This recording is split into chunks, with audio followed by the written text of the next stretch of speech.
আশা করি সবাই ভালো আছেন। আজকের ভিডিওতে নিয়ে আসলাম দুর্নীতি দমন কমিশন বা দুদকে মাঠে আপনার কি কি নিয়ে যেতে হবে। তাই ভিডিওটি আপনার জন্য খুবই গুরুত্বপূর্ণ হতে যাচ্ছে। ধৈর্য সহকারে শুরু থেকে শেষ পর্যন্ত দেখুন এবং যে নতুন বন্ধুরা আমার ভিডিওটি দেখছেন অবশ্যই আমার চ্যানেলটি সাবস্ক্রাইব করে পাশে থাকা বেল বাটনটি অন করে দিবেন এবং ইতিমধ্যে যারা করছেন তাদেরকে অসংখ্য ধন্যবাদ। এবং 2025 সালে আপডেট চূড়ান্ত সাজেশন পেতে আমার স্ক্রিনে দেওয়া নাম্বারে হোয়াটসঅ্যাপে নক দিন এবং আপনি পিডিএফটি নিয়ে আপনি ভালোভাবে পড়াশোনা করতে পারেন। শুধু আবেদন করলেই হবে না, পড়াশোনা করে আপনার প্রস্তুতি নিতে হবে রিটেন ভাইবার জন্য। আর চলি বন্ধুরা দেখে আসি দুদকের মাঠে কি কি নিয়ে যেতে হবে।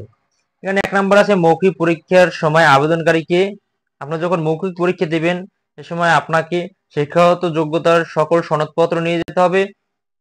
অর্থাৎ আপনি যে শিক্ষাগত যোগ্যতার যে সার্টিফিকেট যেটি বা মার্কশিট সেটি আপনাকে এখানে নিয়ে যেতে হবে। ইউনিয়ন পরিষদ চেয়ারম্যান, পৌরসভা চেয়ারম্যান, সিটি কর্পোরেশন কমিশনের মেয়র কর্তৃক ইত্যাদি নাগরিকত্ব সনদপত্র আপনার নিয়ে যেতে হবে। অর্থাৎ আপনার নাগরিকত্ব সনদপত্র সেটি আপনার ওখান থেকে চেয়ারম্যান আছে, তারপর পৌরসভার চেয়ারম্যান আছে, সিটি কর্পোরেশনের কমিশনার আছে, মেয়র আছে, অর্থাৎ তাদের কাছ থেকে আপনার নাগরিকত্ব সনদপত্রটি সংগ্রহ করতে হবে। তারপর প্রথম শ্রেণীর গেজেটেড সরকারি কর্মকর্তার কর্তৃক চারিত্রিক সনদপত্রটি সংগ্রহ করতে হবে।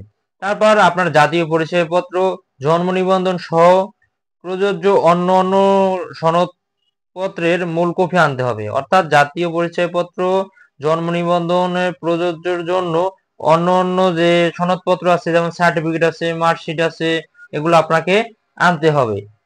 তারপর চাকরিরত ব্যক্তিদের মন্ত্রণালয়, বিভাগ, অধিদপ্তর, সংস্থার অনাবত্তি পত্রটি আপনার সাক্ষাৎকারের সময় দাখিল করতে হবে। অর্থাৎ আপনি অন্য কোনো মন্ত্রণালয় বা অন্য কোনো জায়গায় যে চাকরি করতেছেন তারা যে আপনাকে অনুমতি দিয়েছে সেই অনুমতি পত্রটি আপনি এখানে আনতে হবে।